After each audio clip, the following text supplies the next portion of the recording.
leaders are mandating to their teams that you must take a half day or more a week to carve out for deep work, and you have to put it on your calendar and block it. That sends a few signals. One, that leadership says, I'm not just asking you, I'm telling you, I'm mandating for you to make thinking a priority. Welcome to Chain of Learning, where the links of leadership and learning unite. This is your connection for actionable strategies and practices to empower you to build a people-centered learning culture, get results, and expand your impact so that you and your team can leave a lasting legacy.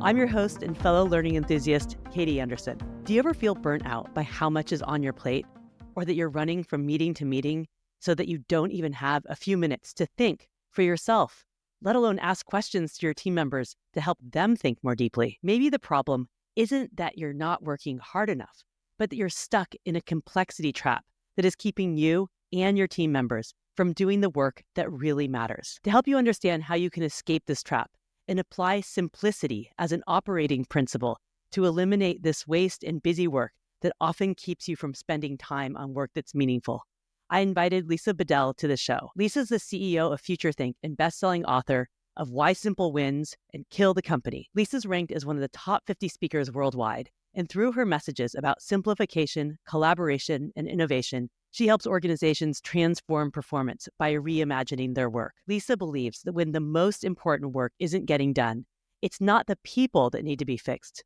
it's the work. We started off our conversation exploring a challenge that I hear you and clients around the world share with me. You're in the business of improvement to make processes more efficient, eliminate waste, lead innovation and problem solving, catalyze culture change. And yet you often feel overwhelmed with so much to do, so many meetings, so many priorities, so many emails to respond to, that you and your leaders don't have time to actually do this important improvement work. So I asked Lisa, what's going on and how can we fix it? Let's dive in. It is interesting because things just keep getting more complex no matter how many tools we have, right? And that's because we really value more, right? Then we get more for time and we fill it.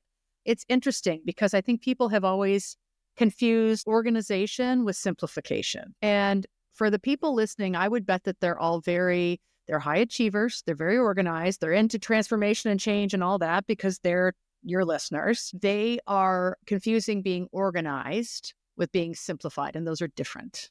So, for example, Marie Kondo, right? The beauty of what she did with helping people in their homes get simplified is she got rid of things. She didn't just organize all the crap in your closet. She got rid of the stuff that didn't matter, right? So she's really looking at everything and being like, are you really ever going to wear these jeans again? Really? Really? And getting rid of it so you could focus on the stuff that really gave you joy. And I laugh with people and say, you're not going to look at every report and every email and be like, does this give me joy? But you're going to think about, right? It's not just about putting them in folders, but it's trying to weed the garden on an ongoing basis. So I guess what I'm trying to say is for people, you can organize all you want, but until you start to practice subtraction, your life is not going to get easier. There will be no space in your life until you do that. Right. And that's the key, what I'm hearing from people. I don't have space to do all the work and all the things, and just feeling that overwhelm and pressure. Because we know about simplifying as it relates to, going in and making a process more efficient, but we're not simplifying as it relates to doing the actual work day to day in our own work.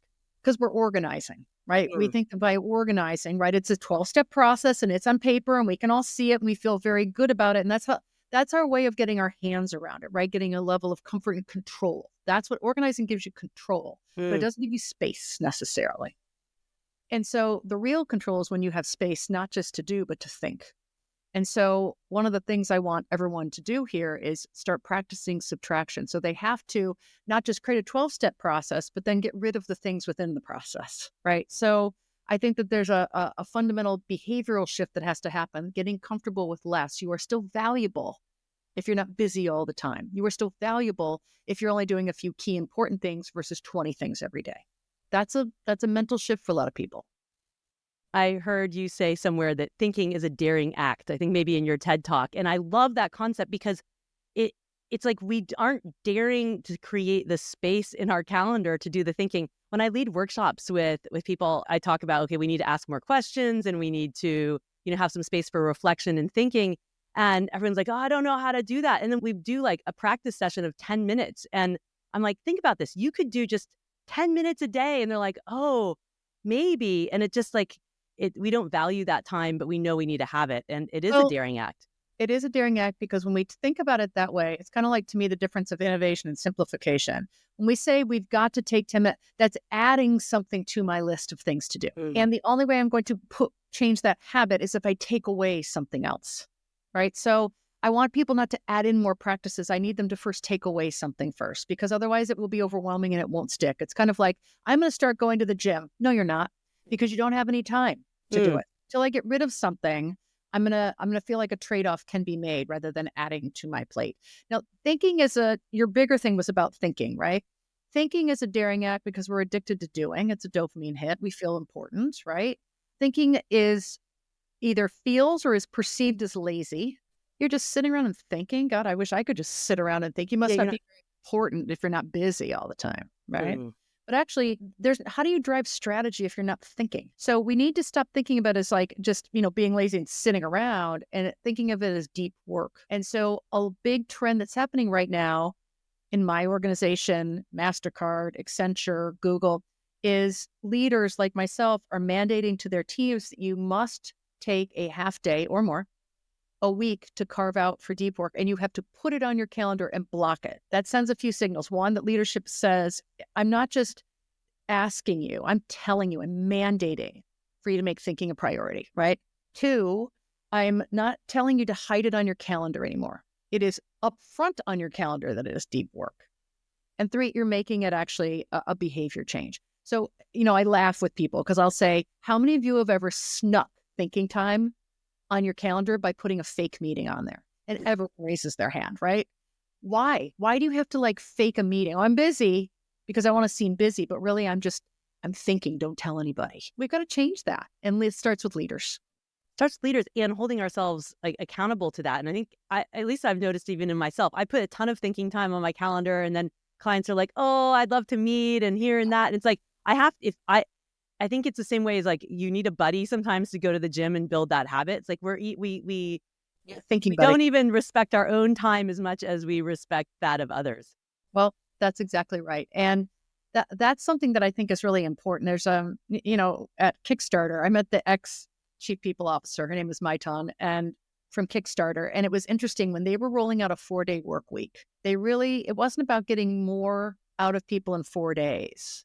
It was, how do we help you preserve your 5th day? And by doing that, they rolled out a program called Time Crime. And it is a crime to steal someone's time. And so it's not okay. I mean, I get it if a client calls and all that stuff, but it's not okay with each other that we feel that we can just take things on their calendar. It's not okay for you to steal my time. And if you do, you better have a really good reason for it. And if I do take that time and I come to your meeting and it's crap, I'm not coming again. So it just kind of changed the paradigm around how we think about ours and others' time. We give it away too freely. So the goal is putting boundaries. That's really the goal.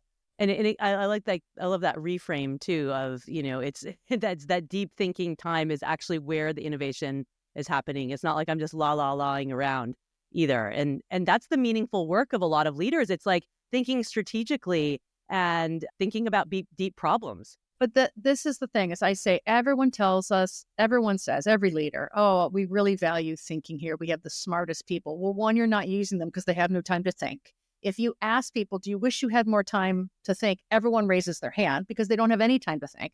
And then how do they get their thinking time? They hide it on their calendar, or they do it outside of working hours. When I ask people, when and where do you do your best thinking? What do you think they say? Where do you do your best thinking, for example? On a walk or sitting quietly, and just letting my space not be interrupted. Yes. 100%. I have never had anybody say that they do their best thinking on a Teams call, checking email, and they never say at work. What they do say is when it's quiet, when they're alone, outside of working hours. And the reason I'm saying that is we are not doing our best thinking at work. That is a problem. And so we have to change our relationship with time and our relationship with thinking, and we have to value both of them more. That is really what makes people transformative. So how can people outside of being senior leaders saying we're going to do this, start making inroads to simplifying the work that they do in a seemingly sort of overburdened, chaotic working day? Yeah, there's two things, right? One is just creating the space, and the other thing is having the permission to do it. I mean, you can have all the space you want, but if your boss thinks you're just sitting around thinking all day, they're not going to be too happy, right? I wouldn't be happy if my team is like, "I'm glad you're really busy, Lisa." I'm sitting here thinking, and I'm like, "Okay." You know, I think first things first is that we have to have people getting comfortable with challenging work so they can actually get rid of things. They can feel like subtraction is okay, no matter what level you are. Right? You can lead at every level. So I'm okay with simplifying a report or suggesting we change the frequency of it or putting things on a time diet. There's ways we can simplify things without getting rid of them to create space. So the most advanced people or teams also spend their time killing stupid rules. Like that's a stupid rule. Let's stop doing that. Right? They practice stopping things. Now, then there's a point when people are like, yeah, I'd love to stop things, but my boss told me to do it. Okay, well, you probably can't stop that, but you can question it, or you can get comfortable with not saying no, but saying yes if. So this is a trick. People always say, I can't say no to my boss. I'll say, but say yes if. This is the boundary piece. Yes, I can do that if we trade off, or if, right, we change priorities, or if I can delay something else. And the if all of a sudden makes it a contractual thing versus a dictation thing. And so those are small things they can start to do to get the boundaries happening and the space for thinking to happen. In the lean world, we talk about all the different waste in the system, but like people's time waste is so much. And we're doing so many things that we feel like are meaningful or valuable, but like so many meetings that don't have a clear agenda and all these people who are invited to them. And, are we actually doing anything in it? But this is what I'm getting at, which is things sound good, but then in practice, they're not. And you're not going to lean or Six Sigma or Agile your meetings. It's the human daily work behavior, the work of work that sucks up our time. And that's typically behavioral driven. It's micro. So we don't lean in Six Sigma those things. Do you Six Sigma your email? No, you don't. Do you lean your email? Where do you spend most of your time? Email, meetings. This is what I'm talking about. So like, I think there are practices where it's really good, like lean and those processes work. But on the things that are more micro and daily, it doesn't work. Like lean, doing lean on your email is kind of like the antithesis of simplicity. Like you're really putting an 800-pound gorilla on something that could be done a lot simpler. I love this concept, though, you say of like, kill a stupid rule, or a lot of people in the continuous improvement world often say like, just fix what bugs you. And so like, if all this email bugs you, what can you do about it? How can you prioritize or not respond or shift things so that you're not sitting there? I mean, for like 4 hours a day, just responding to emails and not doing the deep. Well, you can time box things. I mean, that is one thing. It's just getting disciplined about how much you dopamine hit yourself and check your email, right? How addicted are you to it? I mean, every time you sit down to think, you go, wait, I better check my email first, right? So, because what you're saying is email rules everything for me, right? Instant, I've got to be always on demand. So time boxing is one. And the other thing is just putting some boundaries around email with etiquette. Oh, what drives me crazy is when people respond to things I didn't need them to respond to. Or, it's the reply all crap. So I really liked like what Merck did, Merck Pharmaceuticals. They type in their subject line NNTR, which means no need to respond. And so basically, if I'm just telling you something and I write NNTR in it, it's an FYI and file it away. And what's great about that is you're going to cut down those empty calorie communications by like 20%. Theirs was cut by 13% just by doing something simple in terms of behavioral signals like that. So there are quick things you can do, and you don't have to be the boss to do that. Oh my gosh, one of my biggest pet peeves is the reply all or not putting BCCs, so then it goes out to everyone. And they include me, and then all of a sudden I'm a spectator in their conversation. I don't give a crap. Like no. So let's go back to this concept of meaningful work. Thinking time is meaningful work. How do we really know and understand and define what meaningful work is? Right. So that's the first step, is defining what it is, because everyone says, well, I want to work on meaningful things. And when I ask bosses and people, what does that mean? They can't answer it. I mean, it's kind of like, I wish everyone had common sense. Well, everyone thinks they have common sense, but they don't. So, and it's situational. So defining meaningful work is, let me give you a really simple exercise, okay? If you make a T-chart on a piece of paper, and the left-hand side is what you spend your time doing, and the right-hand side is what you wished you spend your time doing. The left-hand side, when you say, what do you spend your time doing? You write down 20 tasks that you typically spend your time doing during the week or during the month, right? And you have to be specific. Don't just say meetings, but like my Monday staff meeting, my Thursday stand-up, my one-on-ones, my emails, whatever. And you look at your list after you get 20 things. You have to have 20, and it's going to be hard and people are going to hate me for it, but whatever. And then you circle the things on that list in your mind that are valuable. You'll probably circle a handful of things, maybe. And so then you have to ask yourself, what is common about all the things that you circled? And of the things you didn't circle, why do you do them? And that's really the key part, which is that's where everyone starts to go, well, I have to do it. It's part of well, you've got to get rid of something to make the right-hand side of the chart work, which is what do you wish you were doing? And what you wish you were doing, you're going to write down things like, thinking, strategic partnerships, meeting with clients. And typically what happens is the stuff on the left-hand side is internal and the stuff on the right-hand side is external. And the reason I'm telling you this is you start to see where you spend your time and where the waste is. And then on the right-hand side, you start to see and get a common definition for what meaningful work is. And meaningful work is where you should spend your time. And just the exercise of defining that for yourself and then having a common definition for everyone else becomes the compass versus the clock. I know where I should be spending my time directionally versus where my Outlook calendar drives me every day. So important. As a solopreneur, I guess a handful of years ago, I did a similar exercise, and this might be helpful for people too. It's like I realized that I was doing everything in my business.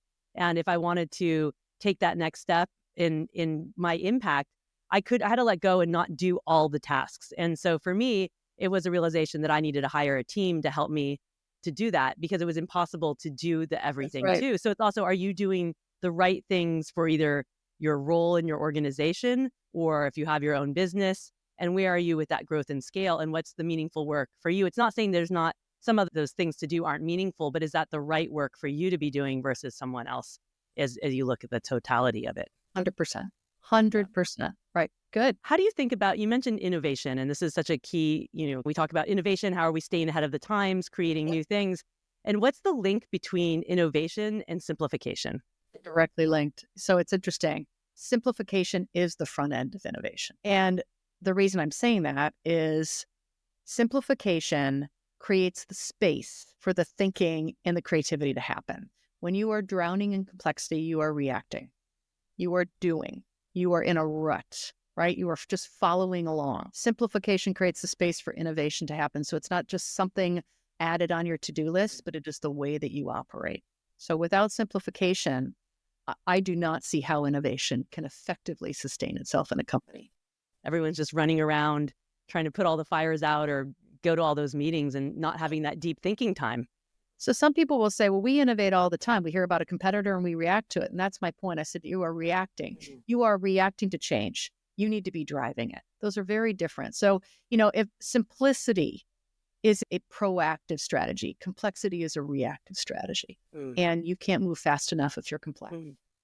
So Lisa, what are some of the common pitfalls that you see to successfully simplifying one's work in one's life? Well, a few things. Let me just say that a lot of complexity is done with the best of intentions. It's not very often that you see complexity put in place maliciously. It does happen, right? When people are tricking you with overly complex contracts and things like that. But for the most part, it's people trying to move faster with the best of intentions. And so they just kind of Frankenstein processes. That's what happens, right? I have something called the complexity trap, and I'll tell you what's part of it. This is how we follow the trap. The first thing is, again, we confuse being organized with being simplified. So stop organizing, which means you're creating processes, and start simplifying. Get rid of. The second thing is you are addicted to addition, not subtraction. And so building in subtraction is going to help you get out of the complexity trap.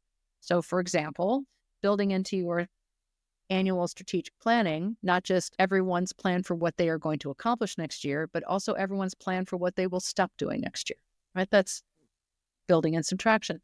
The next thing is we have to stop just valuing or rewarding more. We have to also value and reward less. And that means rewarding people for getting rid of things, right? So that builds on the subtraction. And then the final thing is getting a better balance of doing versus thinking. So there are really great activity-driven companies, but we want the outcome. And the outcome should be innovation, speed, results, revenue. And that only happens if we build thinking into the time. So that's the building in the deep work. If they can get out of the complexity trap, shifting from organizing to simplifying, getting from just addition to subtraction, not just doing, but thinking, and these kinds of things, not just more, but valuable, those are the organizations that will embrace simplicity for the long term not just the episodic one-offs. The Toyota leader, Isao Yoshino, told me that the only secret to Toyota is its attitude towards learning. And that really is deeply connected to thinking. They spend more time and create more space for their leaders and their people to really do that deep thinking, to look at problems, to do analysis and do experimentation. That's the only secret. So how do we, yeah. It's all related, because then, so you'll see a lot of organizations that say, I need people to be more strategic, which they're trying to say, I need people to think more. Everyone agrees. I'd love to think more. But the only way to do that is to get rid of something. There's only so many hours in a day. And at some point, you can't spreadsheet your way out of it, right? No color coding on your calendar is going to enable you to have more thinking time, because there's not enough time. I can see the link to this too in the importance of leaders, senior leaders, being very clear on the vital few and simplifying. Because I see so many organizations that have like, here are our 50 goals for the year. And that complexity also leads to people not knowing how to line and how to prioritize and what to say no to. So the senior leaders need to simplify where are we going and the key things we need to do to get there. Yeah. I will tell you, one of the biggest barriers to transformation is leadership, right? So there's a couple things I do. First of all, is I build in stopping it into my strategic plan, meaning I want everyone to tell me what they want to accomplish and then what they're going to stop doing, because those are usually the excuses they have for why they can't meet their goals later.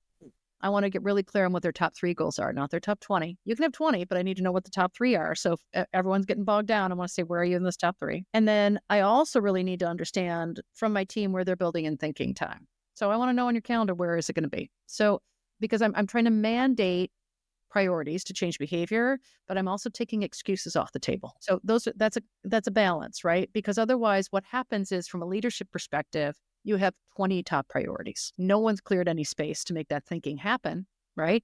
And no one's allowed me to subtract, right, to get the job done. I think that's there's something that has to change with the leadership in order to make those things happen.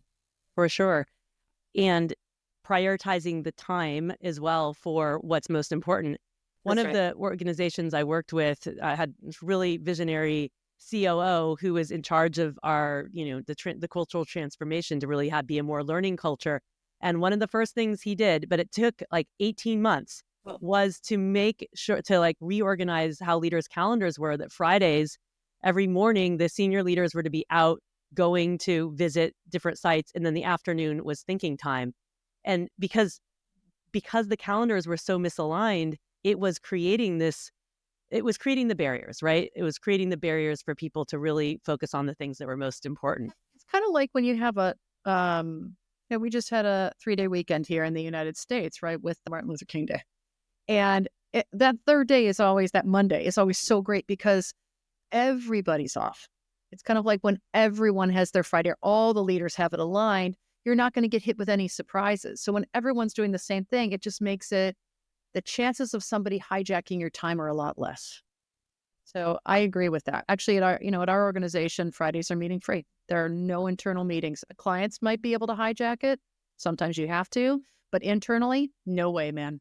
We don't do it. That's great. And that starts with the top, just as you said. One of the things, Lisa, we've talked about too, is not just complexity as it relates to our time and our calendars, but complexity also in maybe how we're approaching tools and training and trying to teach people things. And one of the things I see a lot in my community is that we've made tools so complex that it's a barrier for entry for people, because they're like, there's no way I could ever learn how to do that. Or we've made processes seem so complex and we've gotten away from sort of the essential message.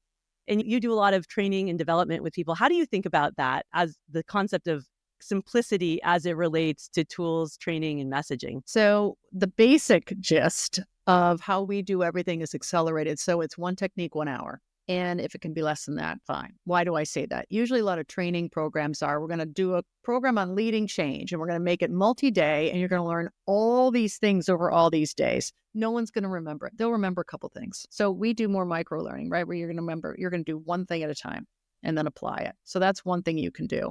The other thing is just get to it. So here's an example. One of the most popular tools that we have is called Kill a Stupid Rule.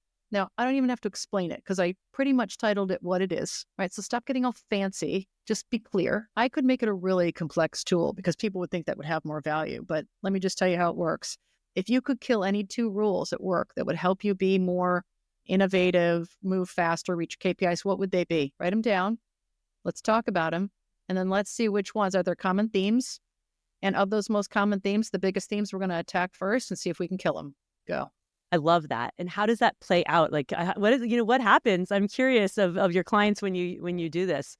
It is like, well, I used to say lighters at a concert, but that's dating myself. So it's more like your iPhone at a concert, right? The flashlight's off. Everyone's so excited, like, woo, they can't believe it. It's like a big kumbaya moment. One, it is cathartic because no one ever asks them what they can get rid of. No one ever gives them the permission, and no one's given them a framework to approach it so simply. Like, what do you want to get rid of? And so we did this. I'll give the example of Pfizer, which I love to do. We trained their 40 simplicity champions around the world. And this was right when COVID was starting to happen. And it was well timed because Albert, the CEO, wanted to make people move faster. And simplicity does that. So we rolled out Kill a Stupid Rule. And the launch was it was in Florida at Orlando at their annual kickoff, 850 leaders. And I did a Kill a Stupid Rule. In less than an hour, with 850 people, we identified over 3,000 rules. Most of them weren't rules. They're annoyances, time sucks, things that just peeve you, right? We invited people to kill things. They got rid of hundreds of rules that saved thousands of hours, and they estimated $250,000. Less than 1 hour. Because I asked. I mean, there's no rocket science. Here, take it, use it. I can facilitate you through it. It's a tool that once you give it to people, the genie is out of the bottle and they should just use it. The key, though, is remember, rules are like weeds. They grow back. So these are habits we have to build so we constantly weed the garden over time. And it works. It absolutely works. I'll tell you one more thing. I do it with my team every quarter. And we just had ours. God, was it 2 weeks ago now? And my team looks so forward to it. We have an agenda, right, for the day, not a full day. Can't have a full day. And the last thing we do is Kill a Stupid Rule. And really, that's if we only came and did that, they would be satisfied. Every time we do it, every time, I help facilitate it. And I always learn about the rules that I put in place that were stupid. They're usually mine, just to be clear. I always kill something. We kill many things. And it is harder and harder every time we do it for people to come up with ideas to kill.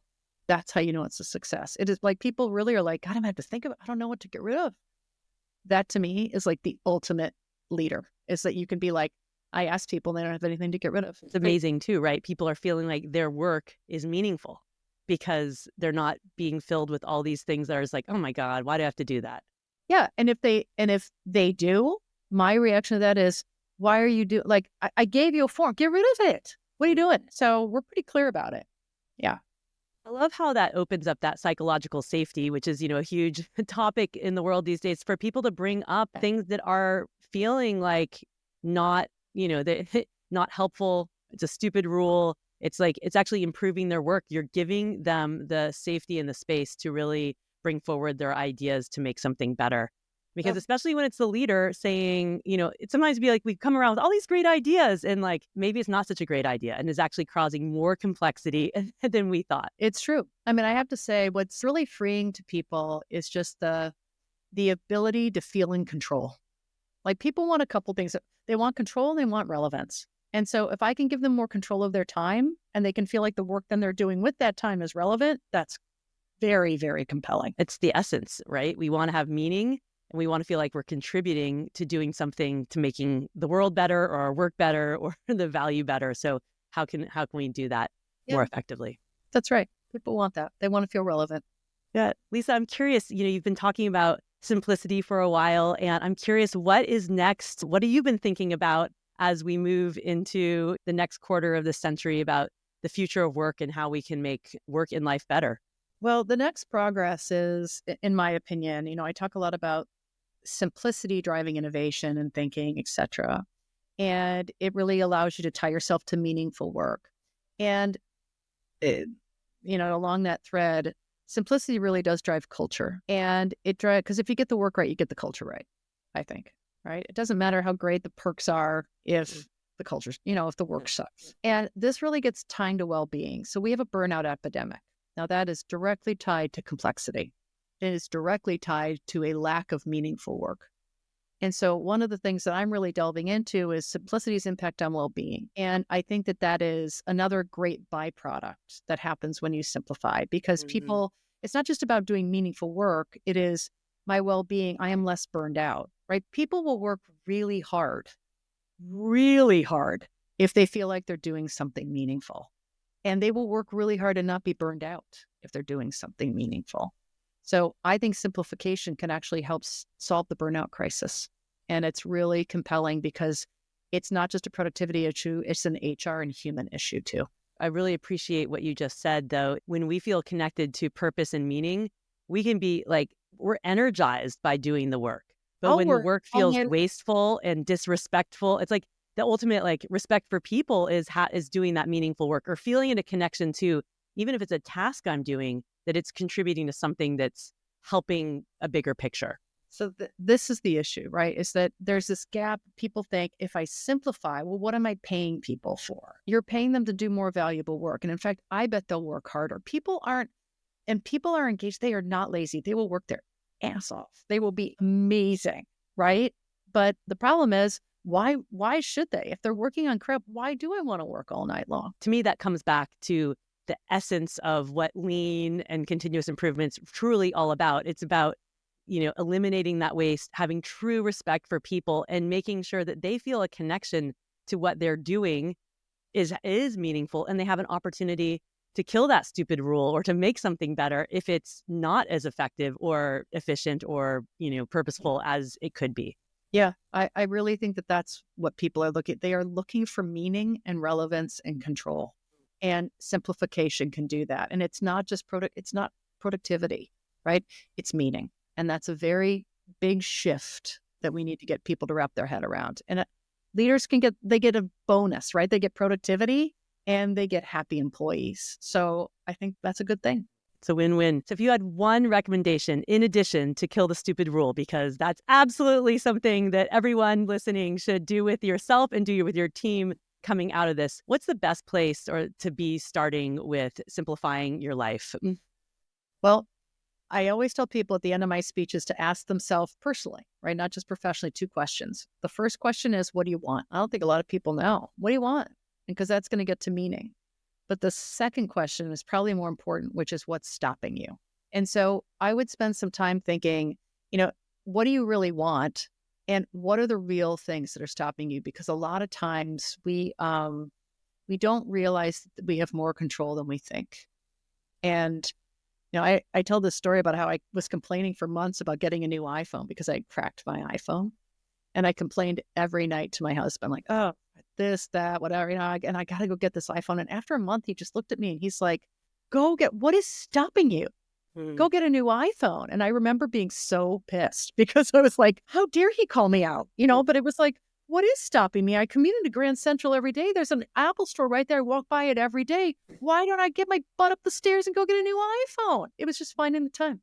So that's a silly example, but I bet that's what happens to a lot of us. It's just like, God, just go do it. In your personal life, figure out what is really stopping you. And what are the things that you really have control over? You probably can do more than you realize. So powerful. I remember my mom, who's a therapist, told me one time, I was like, oh, the ball's in the other person's court. And she's like, actually, the ball's always in your court, because you have a choice to do something different, either changing the relationship dynamic or taking that next step, going to the iPhone store and getting your new iPhone, whatever it is. So such a powerful, what's holding us back, what's stopping us, and what help do we need to get over that, make it into something you can do. So, yeah, I like your mom's advice. I think I know. I've learned so much from her. It was great. It's hard sometimes having a therapist as a mom growing up, but lucky you or hard? I don't know. No, it was both. It's both. I mean, I realize how much she's like, you do the same work I do, but for people in organizations, you're not unpacking their personal life, but you're unpacking their habits and the things that are holding them back and how to connect with purpose and so much more. It all comes back to the same thing. Well, it's funny. I often say when I get off stage that both you're an inspirational speaker, but you're a therapist. And people actually say that. They're like, let me know where I should send you. Send my therapy bill to you. What should I do? This is amazing. So It's asking giving people the framework for thinking, and it's asking those provocative questions just like you did. What rule do you need to kill? And those two questions you're leaving us with here. So thank you so much, Lisa. We could talk about so much more. I'd love to have you back sometime on the show. Thank you. And I'm really excited to hear more about how you're linking simplicity with well-being and how we really can overcome this burnout epidemic. I'm looking forward to delving into it more. Yeah. Thank you. And thanks for having me. It was really fun. Thanks to Lisa Bodell for joining me here on Chain of Learning. I encourage you to connect with Lisa on LinkedIn and check out her books, Why Simple Wins and Kill the Company, as well as her TEDx talk about simplicity. I'll put the links to these and other ways to connect with Lisa and her company, FutureThink, in the full episode show notes. So how can you get comfortable with less so that you can do the real meaningful work? I love this insight from Lisa, that to actually be able to do the important and value-added work, we can't just keep adding more to our plate. We have to start saying no, to subtract, to eliminate the time wasters from our schedules. We have to define what is the most meaningful and then align our actions and our time with that. This concept of elimination of waste is fundamental to lean and process improvement, yet somehow we too can get caught up in not seeing how all the tasks in front of us are potential waste that we have control over. Lisa provided a ton of great exercises and reflection questions here for you and your teams to leverage to start bringing more simplicity into your life and work. I, for one, am going to take on Lisa's kill a stupid rule exercise and ask my team in our next team meeting, what do we need to kill? I'm sure a ton of my great ideas have unknowingly created complexity in some of our processes. How about you? I also encourage you to reflect on the questions Lisa posed at the end of the episode. What do you want and what's stopping you? As I learned from my mom, the ball's always in your court. Far too often, we think of all the limiting reasons and barriers to taking action. Let's flip that script. The time is now to simplify your life and work and to lead the way to do the same with your teams and the leaders you work with. If you haven't already listened in, I encourage you to go back to listen into some of the previous Chain of Learning episodes that touch on some of the topics that Lisa and I also explored here, including episode 4, Leading for Impact, the Power of Being Over Doing, where I talked about how all the things that we do can get in the way of how you want to be as a leader, including that time for thinking, coaching, and development. And episode 7, where I talked about the difference between goals, what you want to achieve, and intentions, who you want to be, and the impact you want to have in this world. If you enjoyed this episode, be sure to follow or subscribe now to Chain of Learning and share this podcast with your friends and colleagues so we can all strengthen our chain of learning together. And if you're enjoying the show, please leave a rating and review on your favorite podcast player, such as Spotify, Apple Podcasts, or YouTube. Thanks for being a link in my chain of learning today.